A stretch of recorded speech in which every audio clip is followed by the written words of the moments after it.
تیمەکانی سەرژمێرین لە قەزای مەخموور لە دەرگا بە دەرگای ماڵەکان دەدەن بۆ وەرگرتنی وەڵامی پرسیارەکان و خەڵکیش وەڵامی بژمێرەکان بە دڵخۆشیەوە دەدەنەوە.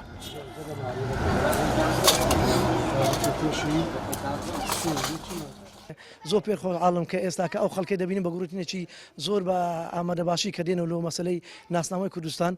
من هیوادارم هەروە خەڵکەکە بێ دەرکە لە مارەکان دەکەنەوە کە سەرژمێرەکان داوا دەکەم بە زووترین کات دەرکیان لێ بکەنەوە و ناوی خۆیان پێ بدەن و خۆش عاڵم بە هاتنیەوە و گەگشت ئەومادی سەڵ کە دێنەوە دەنجی خۆیان لەسەر دەژمێر دەکەن. ژمارەکە زۆر باش دەبینم ئێستاوی وەکو من زانی بم لە چەند گەڕێکێک کە بێم گەیشتووە زیاتر لە نزیکە سات هەتا هەشتا لە گەڕک تێدا 80 نەفەر 100 نەفەر هاتووە یعنی ئەگەر بێت لە هەموو گەڕەکانەوە 100 نەفەر 80 نەفەر بێتەوە زۆر باش دەبی. ئەوڕۆکە پێ خۆش عالم لە و سەرژمێرە بەڕاستی کارەکان بە جوانی ڕۆیە و هیچ گیر و گەشتمانەوە لەخوا بە زیادوی و شتەکان بە باشی بەڕێوە دەڕاتن و هیچ بە باشی بەڕێ دەڕوا هیچ کێشەمان نییە و وەڵی خەڵک زۆر هاتۆ ئەوەی ڕۆیە لە مێژە لە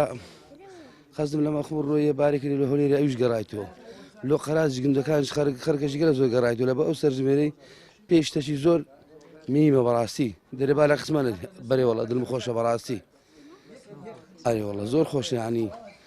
ڕێژەی کوردەکەی بە دیار دەکەی بەڕاستی.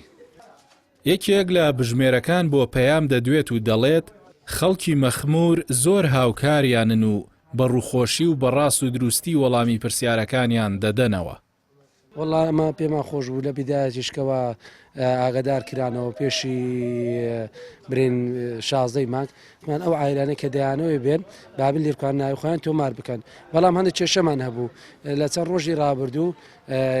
لە وەزارەت ئاگادار کرانەوە کەوا لە دایرەی ئیحسا هیچ مارێکەوە سەردانی دەکەی جاری یەکەم چەند عایلەی دەنووسی کێشەت نییە بەڵام جاری دووەم کەوا